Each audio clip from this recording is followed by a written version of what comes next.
ताज़ा खबरों के लिए कोणार्क न्यूज़ को सब्सक्राइब करें और बेल आइकन ज़रूर दबाएं।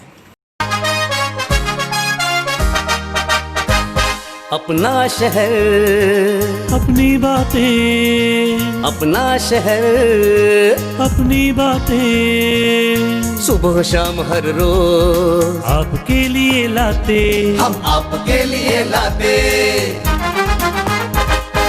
कहीं पे चोरी, कहीं पे डाका, ब्रेकिंग न्यूज में बघुन टाका, मंत्री मौजी पाड़े का काका, न्यूज अपनी चटपटा पटाका, पटा पटाखा पटा पटाखा। खबर दर खबर पहुँचे आपके घर, देखे न्यूज ये पूरा शहर। News, reviews and interviews, fresh and hot, without excuse. Without excuse, without excuse. So tune in, keep watching.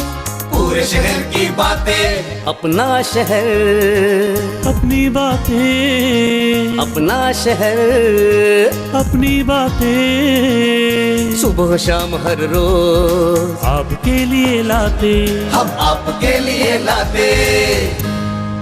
Konark, अपना शहर, अपनी बातें।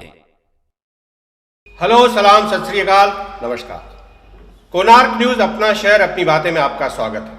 आइए डालते हैं नजर इस एपिसोड की विशेष खबरों पर। कोणार्क, अपना शहर, अपनी बातें। उल्लासनगर में आम सड़कों की खराब हालत के चलते कोणार्क न्यूज के माध्यम से हमने शासन प्रशासन का ध्यान इस ओर कई बार आकर्षित करवाया गया, लेकिन उल्लासनगर के शासन प्रशासन का शायद ध्यान इस ओर जाता ही नहीं, इसलिए उल्लासनगर की सड़कें अभी तक ज्यों की त्यों खराब हालत में हैं। हमने तो इन सड़कों के गड्ढों को टाइटल भी दे दिया है ऐतिहासिक गड्ढे। इसी कड़ी में ऐतिहासिक गड्ढे को दिखाते हुए शार्ड स्टेशन की ओर हम गए और कोणार्क न्यूज के माध्यम से हमने बनाई है एक विशेष रिपोर्ट। आइए देखते हैं। शहर में गड्ढों की हालत इतनी विकट है कि हर साल दुर्घटनाएं होती है, गंभीर रूप से घायल होते हैं, लोगों ने जानें भी गंवाई है। शहर के कई इलाके, शहर के कई रास्तों में जो गड्ढे हैं वो ऐतिहासिक गड्ढे हैं, यानी कि ये कि अगर लोगों से पूछा जाए कि इन गड्ढों को कितना समय हुआ है तो आप भी चौंक जाएंगे ये जान के कि नागरिक कहते हैं, दुकानदार कहते हैं कि 40 और 20-20 सालों से जो ये गड्ढे हैं वो उसी परिस्थिति में है, बल्कि इनके आकार बढ़ते जा रहे हैं, लेकिन इन्हें भरने का काम जो है किया जाता है, लेकिन मटेरियल जो है ख़राब इस्तेमाल किया जाता है। यानी कि ये कि 20-20 सालों से 40-40 सालों से जो है गड्ढों की परिस्थिति वैसे ही है। उसमें से ये एक गड्ढा है, आप देख सकते हैं कि आसपास में जब हमने यहाँ पे पूछा कि इस गड्ढे की जो है उम्र कितनी होगी, तो यहाँ के आसपास के दुकानदारों का ये कहना रहा है 40 साल पुराना गड्ढा है, 20 साल पुराना गड्ढा है। भरा जाता है इसे, लेकिन फिर पाइप के काम के लिए इसे खोद दिया जाता है। तो ये जो परिस्थिति है इसकी हर साल रहती है। ऐसे शहर के कई ऐतिहासिक गड्ढे हैं, हम बात करेंगे। ये दुकान के सामने आपके गड्ढा है, जानना चाहेंगे सबसे पहले तो आपकी उम्र कितनी है और ये गड्ढा कितने समय से यहाँ पर है? मेरी उम्र 70 ईयर्स है। और ये लास्ट 45-46 ईयर से माना ये खड्डा है, बनता है और बिगड़ता है विदिन 15 डेज। अच्छा, हर 15 दिनों में प्रशासन आती है, गड्ढा बुझा के जाती है, फिर जो है गड्ढा हो जाता है, ऐसा क्यों? ये सब माना समझो मालखोरी का काम है ना। अच्छा। हाँ, बस माना बिल बनता है, वो पोर क्वालिटी का वर्क होता है, जो मटेरियल लाता है वो हम लोग घर में भी नहीं लगाएं, ये वो मटेरियल इधर यूज़ करते हैं। और उनसे पूछो, बोला जो हमारे को साफ बोलेगा हम वैसा करेगा ना। 45 साल से गड्ढा है, आपकी उम्र जो 70 सिंस लास्ट 45 ईयर्स। दादा, मेरे बोलने से पहले ही जो है आपने बता दिया कि गड्ढा 20 साल से है, लेकिन कभी काम क्यों नहीं किया जाता है? हर महीने में काम होता है, फिर एक पाइप टूटता है, दूसरा जुड़ जाता है, एक टूटता है, एक जुड़ जाता है। तो मतलब पाइप टूट जाता है, फिर उसको फिर गड्ढा हो जाता है, फिर भरने की प्रक्रिया नहीं की जाती? आज तक उसको भरा ही नहीं, खाली मिट्टी डालते गए सब। बस। कितने सालों से काम हो रहा है? 20 साल से वो फटेला है पूरा रोड का। 20 साल से? हाँ। आपकी उम्र कितनी है? आप उसको 20 साल से? 55 साल उम्र है, 40 साल हो गया है मेरे को गैरेज खोल के। ये राजू टेकचंदानी ने ये खड्डा खुदवाया था, उसके बाद में उसने भी कुछ काम नहीं किया। और पाइप जो है उसके अंदर 4-5 पाइप है, एक पाइप टूटता है, एक बनता है, एक टूटता है, एक बनता है। आज ही ये इधर का ये रोड का है ना, आज पाइप बना के गए वो लोग, वो पत्थर पड़ा है ना देखो। हाँ। वो पत्थर का वो पाइप बना के गए, खाली वो खड्डा खोद के उसमें वो पट्टी बांधा और सीमेंट डाल के चले गए। इधर भी देखो वो खड्डा खोदा, पट्टी बांधा, ऊपर से सीमेंट डाल के चले गए। अभी दोपहर से वापस पानी लीकेज चालू हो गया। दादा, आप यहाँ पर कितने सालों से रहते हैं और कितने सालों से इस वॉच की दुकान में आते हैं? हम पैदा ही इधर हुए हैं और इधर ये हमारे माना फ्रेंड है, शुरू से फ्रेंड है और शुरू से आते रहे। तो ये जो सामने जो खड्डा दिख रहा है, ये कितने सालों से आप देख रहे हैं? ये शुरू से देख रहे हैं। फिर भी कितने साल हो गए? क्या कहेंगे इस विषय पर आप? ये इसको अल्सर बोलेंगे हम, जो कभी ठीक नहीं हुआ है, न होगा। अच्छा। न ठीक हुआ है, न ठीक हो सकता है और न होगा। लगभग फिर भी कितने साल हुए आप देख रहे हैं इस खड्डे को? अल्सर हो गया माना कितने साल हो गए? अल्सर होते होते टाइम लग जाता है, बहुत टाइम से, बहुत टाइम से। और ये माना फुल परेशानी है। अच्छा। हमेशा रहता है ये। अरे भाई साहब, कितनी बार आए हैं, कितनी बार बना है, कितनी बार, फिर उसके बाद फिर यही हालत। कितना खर्चा हुआ है इसके ऊपर, सब पानी में। प्रशासन का कहना है कि वो काम करता है, गड्ढे बुझाने की प्रक्रिया चलती रहती है, लेकिन गड्ढे बुझाने की प्रक्रिया के साथ साथ लाखों करोड़ों रुपए जो है वेस्ट कर दिए जाते हैं ख़राब मटेरियल को लेके। 20-20 साल पुराने, 40-40 साल पुराने गड्ढे, यानी कि ऐतिहासिक गड्ढे आपको शहर के कोने कोने में, शहर के बड़े बड़े रास्तों में मिल जाएंगे। और वहीं प्रशासन का और राजनेताओं का कहना यह है कि शहर को सिंगापुर बनाने की तस्वीरें दिखाने का काम जनता को अक्सर करते आ रहे हैं। कोणार्क, अपना शहर, अपनी बातें। अब जब शहर में सड़कों की खराब हालत है, सड़कों की इस बिगड़ी हुई हालत को, सड़कों के गड्ढों को सुधारने की बात आती है, तो वहां जिम्मेदारी बनती है शासन प्रशासन की। शासन प्रशासन से भी हमने कई बार सवाल किए हैं। इस बार भी हम कोणार्क न्यूज़ के माध्यम से पहुंचे उल्लासनगर महानगर पालिका के PRO यानी जनसंपर्क अधिकारी युवराज बदाने के पास। युवराज बदाने ने इस पूरी व्यवस्था पर, सड़कों की खराब हालत को सुधारने की व्यवस्था पर किस तरह से अपनी बात कही है, देखते हैं। शहर में बढ़ते खड्डों की समस्या को लेकर किस प्रकार से महापालिका प्रयास कर रही है और कब तक भरे जाएंगे सारे खड्डे पूरे अच्छी तरीके से? 12 अगस्त 2020 से शहर के अंदर, बारिश के अंदर जो भी खड्डे थे, रास्तों में जो रास्ते में खड्डे थे, खड्डे बुझने का, डुबाने का, भरने का काम चल रहा था, जिसको हम इंग्लिश में पाटहोल्स बोलते हैं। लेकिन मैं कहना चाहता हूँ कि 12 अगस्त से जय भारत कंपनी को कॉन्ट्रैक्ट दिया गया है, उनके द्वारा ये काम चल रहा है। जब बारिश गिरती है तो उसके अंदर जो डांबर है या मर्स है वो नहीं भरा जाता है उसमें, या कंक्रीट नहीं किया जाता है उसमें। पहले खड़ी या क्रश का ही इस्तेमाल किया जाता है या मुरंग का इस्तेमाल किया जाता है। आपने तो सभी ने देखा है कि गणपति बापा के ये जो कार्यकाल सीजन था, जब से बापा का आगमन हुआ तब से काफ़ी ज़ोरों शोरों से कोकण और कोकण मुंबई और रीजन में ज़ोर से बारिश थी, तो इस वजह से। लेकिन वो पाटोल्स में अभी जो बाद में एक डांबर रफ ऊपर से जो फिनिशिंग की जाती है वो कंटिन्यू फिनिशिंग होगी। और ठेकेदार को जो जो अटी शर्ती कंडीशंस के तहत जो काम दिया गया है आज पर वर्क ऑर्डर, उस तरीके से पूरा काम उनसे लिया जाएगा। और शहर में वो ठेकेदार के थ्रू कोई भी जगह रास्ते पे, रोड पे कोई भी खड्डा या गड्ढा नहीं रहेगा, ये प्रशासन उसकी पूरी खबरदारी लेगी। वैसा हमारा PWD सार्वजनिक बांधकाम विभाग उस काम के लिए पूरा तत्पर है, कार्यक्षम है और उसके ऊपर वो नियंत्रण रखेगा। और ऐसा कुछ ठेकेदार से कुछ कमियां नज़र आती है तो उस तरह से उसके जो देख दिया जाएगा, बिल दिया जाएगा, उसमें से ज़रूर कटौती होगी। ऐसा कोई ध्यान में आया कि यहाँ पे वर्क ऑर्डर दी थी और यहाँ पे काम बराबर नहीं हुआ तो उसकी छानबीन करके यदि उसका कोई दोष पाया जाता है, गलती पाई जाती है तो उसके ऊपर ज़रूर कानूनी एक्शन होगी। कोणार्क, अपना शहर, अपनी बातें। शहर की सड़कें जब खराब होती है, शासन प्रशासन सुचारू रूप से काम नहीं करते हैं, तो वहां पर जिम्मेदारी बनती है सत्ता पक्ष की। उल्लासनगर शहर महानगर पालिका में सत्ता पक्ष है शिवसेना का। उल्लासनगर के शिवसेना शहर प्रमुख राजेंद्र चौधरी इस पूरी व्यवस्था पर और सड़कों की इस खराब व्यवस्था को सुधारने के लिए किस तरह की व्यवस्थाएं की गई हैं, किस तरह से आगे पूरी कार्यप्रणाली बना ली गई है, इस पर क्या रोशनी डाल रहे हैं, इस पर क्या कह रहे हैं उल्लासनगर शिवसेना शहर प्रमुख राजेंद्र चौधरी, देखते हैं। जी, राजेंद्र चौधरी जी, इस प्रकार से जो कि हर वर्ष देखने को मिलता है कि कहीं ना कहीं जो है बरसात के समय या फिर अन्य समय में जो कि रास्तों की हालत खस्ता रहती, तो इस बार भी जो है काफ़ी दिक्कतों का सामना करना पड़ा। हालांकि पैंडेमिक था, नहीं हो पाया, बरसात के समय में भी जो है अब काम नहीं हो पाया, सत्ता में है तो किस तरीके से देखते हैं कि रास्तों की दुरुस्ती को लेकर किस तरीके से काम करना चाहिए, क्योंकि कहीं ना कहीं जनता जो है एक आस लगा के बैठती जो सत्ता पक्ष होता है। नहीं, रास्ते की तो हालत थोड़ी बहुत ख़राब है। उसके लिए हमारे पूर्व कमिश्नर देशमुख साहब ने 5 करोड़ का पाटोल का काम के लिए मंजूरी दी थी और दूसरा 2 करोड़ के साइड पट्टी और रोड के बीच में जो खड्डे पट्टी मारी है वो भरने का ऐसा 7 करोड़ के काम के लिए मंजूरी दी है। पाटोल का काम कुछ बारिश गिरता था तो बारिश में खड्डे भरने का ग्रेट कपची डालने का काम शुरू हुआ था। मैं परसों ही अरुण आशान उप महापौर भालेराव इनके साथ कमिश्नर से मुलाकात की तो कमिश्नर साहब को ये बोला है कि जल्दी से जल्दी अच्छी तरह से क्वांटिटी और क्वालिटी अच्छी होनी चाहिए काम की। वो आप खुद जाके देखो, रोड पे जाकर देखो और अच्छी तरह का काम जो भी काम 7 करोड़ का दिया है वो अच्छी तरह का काम शहर में हो जल्दी से जल्दी होना चाहिए। लेकिन कुछ बारिश चालू है, बीच में रुकता है बारिश फिर आता है, उसके वजह से लेट हुआ है। फिर भी आज भी मैं कमिश्नर से मुलाकात हुई तो मैं ये काम की याद उनको दिलाने वाला हूँ। साथ ही साथ में मैं आपको बताता हूँ कि पिछले बारिश में रोडों की हालत बहुत ख़राब थी।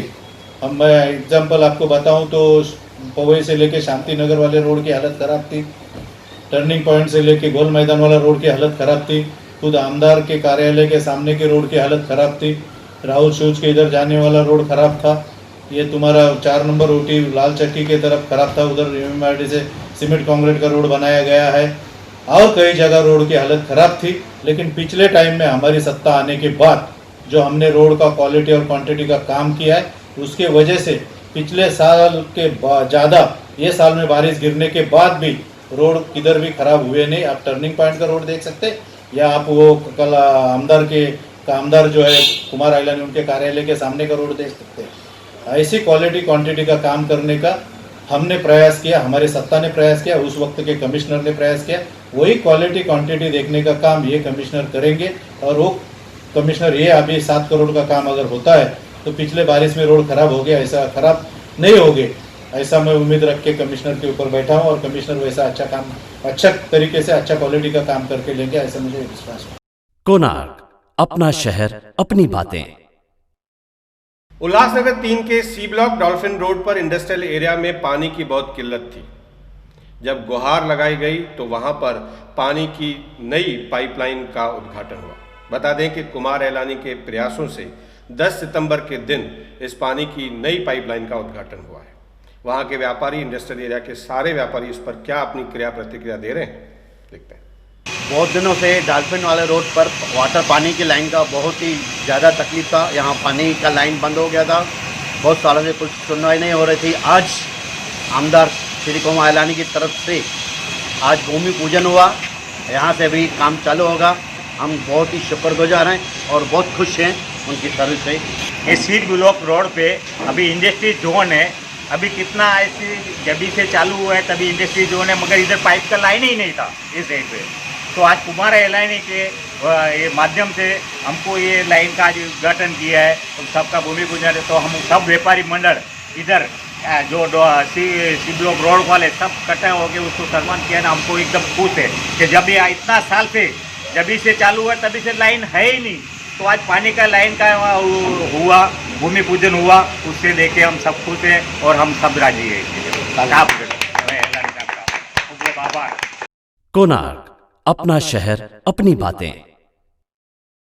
संपूर्ण महाराष्ट्र राज्य में गुटखा सेवन, गुटखा बिक्री पर प्रतिबंध लगा हुआ है। ऐसे में उल्लासनगर में गुटखा धड़ल्ले से चल रहा है। इसी का विरोध करते हुए भारतीय जनता युवा मोर्चा के कार्यकर्ता सामने आए और उन्होंने विरोध प्रदर्शित किया और आक्रामक भाषा में उन्होंने क्या कहा है, देखते हैं। पूरे महाराष्ट्र में गुटखा संपूर्ण रूप से बंद हो चुका है, लेकिन उल्लासनगर में धड़ल्ले से गुटखा चल रहा है। गुटखा ये शब्द छोटा है, ये नाम छोटा है, लेकिन जब इसकी गहराई में जाएंगे तो युवा पीढ़ी दर बदर भटकती जा रही है, युवा पीढ़ी कैंसर से भ्रमित होती जा रही है, युवा पीढ़ी भ्रष्ट होती जा रही है पूरी संपूर्ण तरीके से। लेकिन उल्लासनगर में गुटखा धड़ल्ले से चल रहा है, पैसा दबा दबा कर कमा रहे हैं गुटखा के व्यापारी।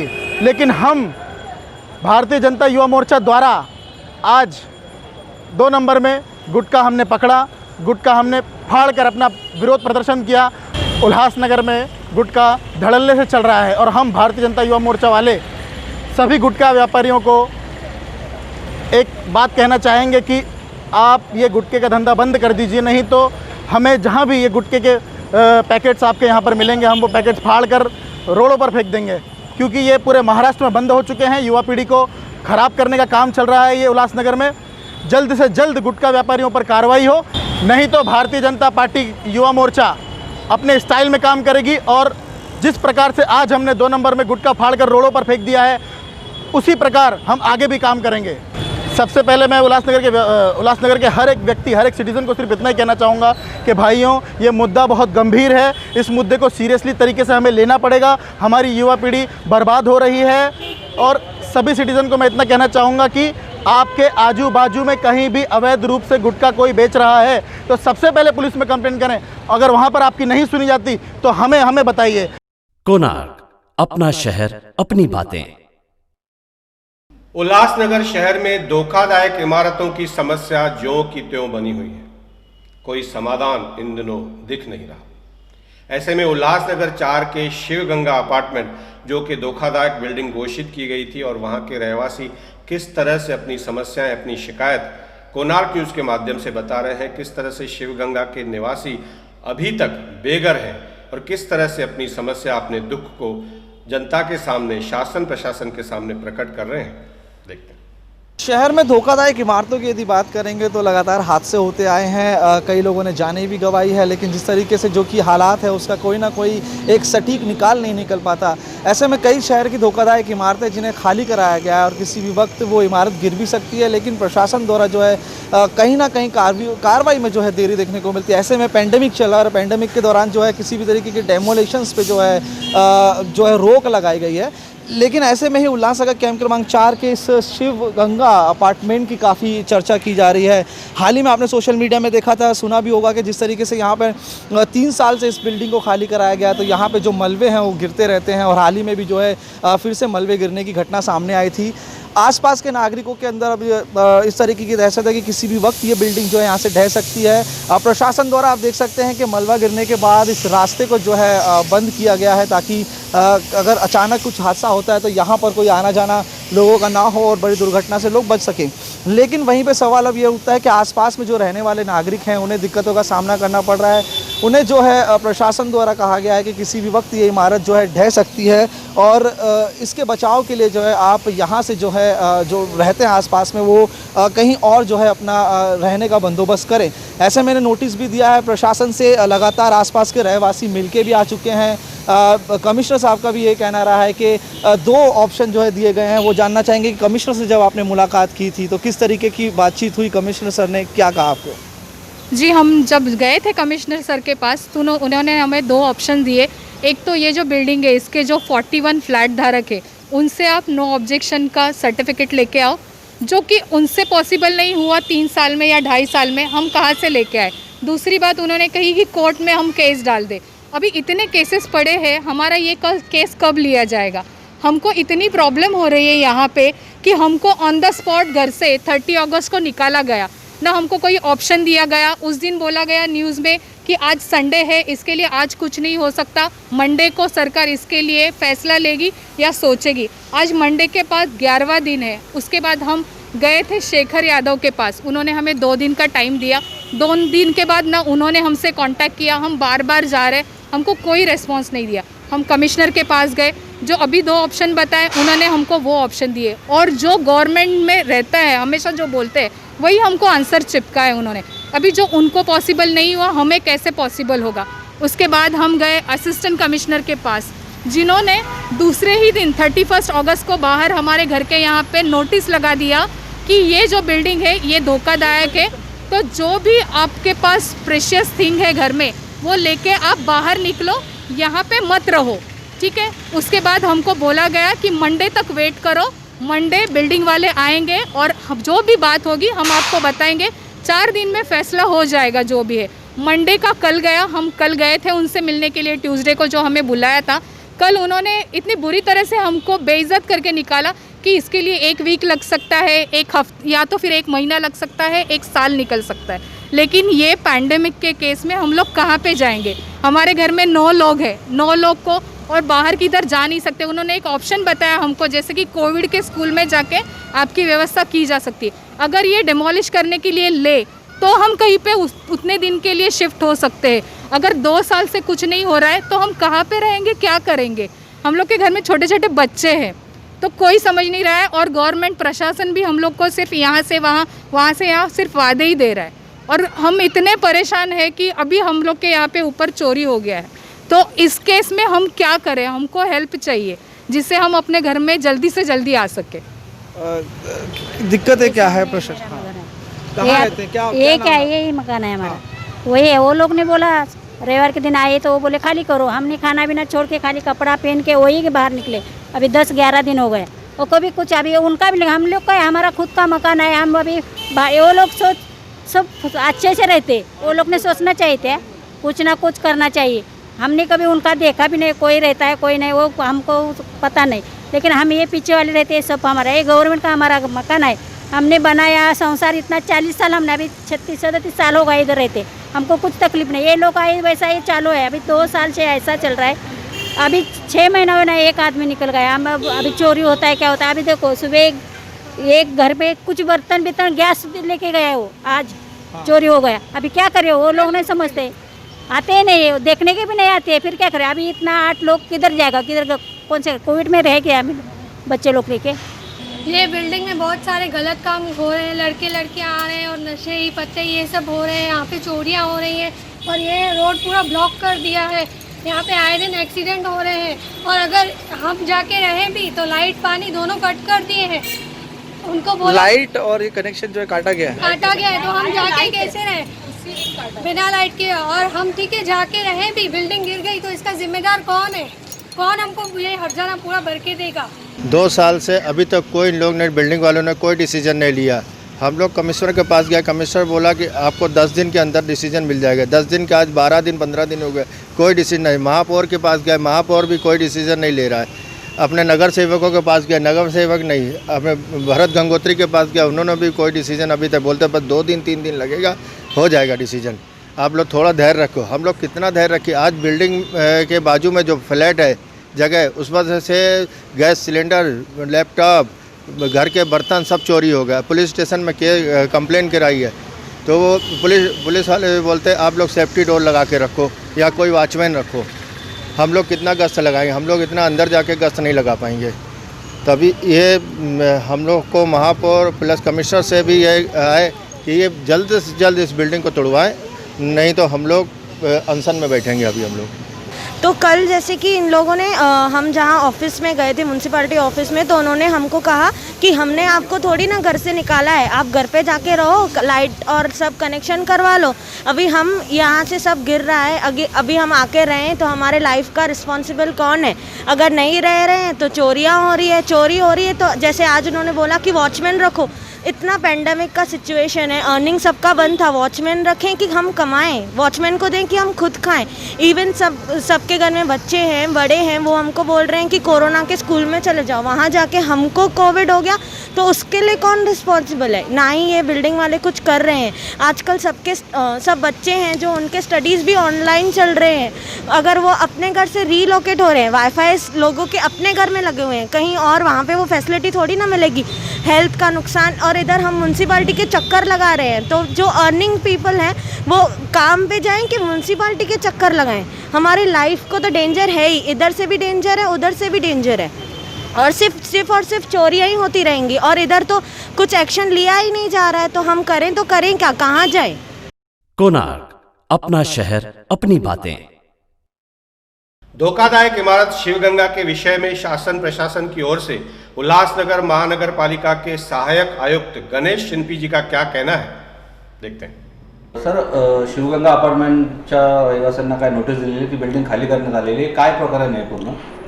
प्रभाग समिती 3च्या क्षेत्रात कॅम्प नंबर 4 येथे ओम शिवगंगा अपार्टमेंट आहे। त्या बिल्डिंगचा एक स्लॅब जुलै 2019च्या सुमारास पडला होता। त्या इमारतीमधल्या रहिवाशांनीच आम्हाला सांगितलं होतं की असं स्लॅब पडला आहे। त्यावेळेला आम्ही बिल्डिंगची पाहणी केली आणि बिल्डिंग धोकादायक झाल्याने ती रिकामी केली होती। त्यानंतर त्या बिल्डिंगला आम्ही ॲक्टप्रमाणे नोटीस बजावली होती। ती अति धोकादायक इमारत होती, त्यामुळे तिला परत नोटीस बजावली होती आणि तिथल्या रहिवाशांना सांगितलं होतं बिल्डिंग स्वतःहून तोडून घ्या, पण त्यांनी ते काही केलं नाही। आणि 30 जुलैला आता परत तिथं 3 स्लॅब कोसळलेले आहेत. आता त्यानंतर आमची नियमानुसार पुढील कारवाई चालू आहे. कोणार्क अपना शहर अपनी बातें. इन दिनों मंच टीवी के नए कार्यक्रम दर्पण झूठ न बोले को आप लाइव स्ट्रीम शो के माध्यम से फेसबुक और यूट्यूब पर लाइव देख रहे हैं. हम आपको बता दें कि मंच टीवी के हर लाइव स्ट्रीम शो को आप यूट्यूब पर देख सकते हैं. आपको सब्सक्राइब करना होगा मंच टीवी और फेसबुक पर आपको पेज फॉलो करना होगा मंच टीवी. तो दर्पण झूठ न बोले में 11 सितंबर के दिन शाम के 7 बजे आप जिस मुद्दे पर डिबेट देखेंगे, जिस मुद्दे पर बुद्धिजीवियों की बात देखेंगे, वो मुद्दा है उल्लासनगर शहर के सड़कों की खराब हालत. तो देखना न भूलें 11 सितंबर के दिन शाम 7 बजे दर्पण झूठ न बोले.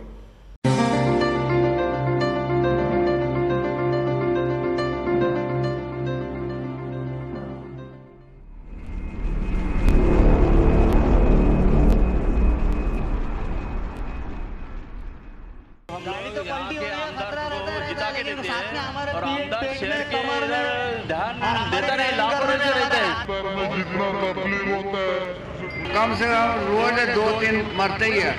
मरम्मत नहीं कराते. इससे पहले ऐसा कभी नहीं हुआ. कोई फायदा नहीं है.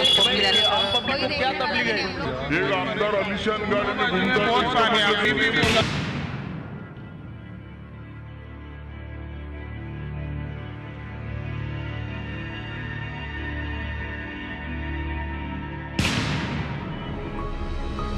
हर साल वही बवाल, हर साल यही सवाल, क्या रहेंगे हमेशा यही कमाल? सड़कों में गड्ढे हैं या गड्ढों में सड़कें? जाने कितने पहुंच गए अस्पताल तो कईयों ने गंवाई अपनी जान, क्या इतने जानलेवा हैं ये गड्ढे? त्योहारों की इस भीड़ में कहीं ऐसा तो नहीं कि हमारा शहर गड्ढों का त्योहार भी मना रहा है? सिर्फ लापरवाही ही नहीं, जनता के हर साल होते हैं करोड़ों रुपए बर्बाद. क्या कर रहा है प्रशासन? क्या होती ही रहेंगी सिर्फ बातों पे बात या मिलेगा कोई ठोस समाधान? इन्हीं सारे प्रश्नों का उत्तर लेके हम आ रहे हैं अपने कार्यक्रम में दर्पण झूठ न बोले. दर्पण झूठ न बोले.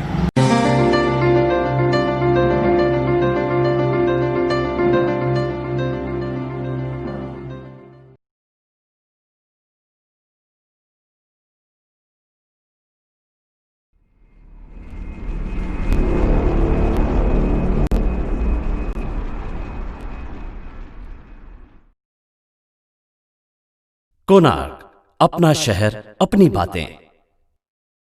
तो जैसा कि मैंने आपको बताया कि मंच टीवी के कई कार्यक्रम इन दिनों लॉकडाउन अनलॉक के इस पीरियड में आप लाइव स्ट्रीम शो के माध्यम से फेसबुक और यूट्यूब पर लाइव देख सकते हैं. ऐसा ही एक विशेष कार्यक्रम 10 सितंबर के दिन उल्लासनगर के कार्य सम्राट पप्पू कालानी के जन्मदिन के उपलक्ष्य में हमने प्रस्तुत किया. तकरीबन 3.5 घंटे का ये लाइव स्ट्रीम शो हमने यूट्यूब फेसबुक पर लाइव किया मंच टीवी की ओर से. अगर किसी कारणवश आप इस कार्यक्रम को लाइव स्ट्रीम शो के समय देख नहीं पाए हो तो लिंक में जाएं, यानी यूट्यूब पर जाएं, मंच टीवी सब्सक्राइब करें और कभी भी किसी भी समय आप इस कार्यक्रम को देख सकते हैं. बता दें कि इस कार्यक्रम को लोगों का काफ़ी अच्छा प्रतिसाद मिला. तो पप्पू कालानी के जन्मदिन के उपलक्ष्य में ये लाइव स्ट्रीम शो आप देखना न भूलें फेसबुक और यूट्यूब पर लाइव. मंच टीवी को सब्सक्राइब करें. तो इसी जानकारी के साथ आज के इस एपिसोड में मैं लेता हूँ आपसे विदा. धन्यवाद.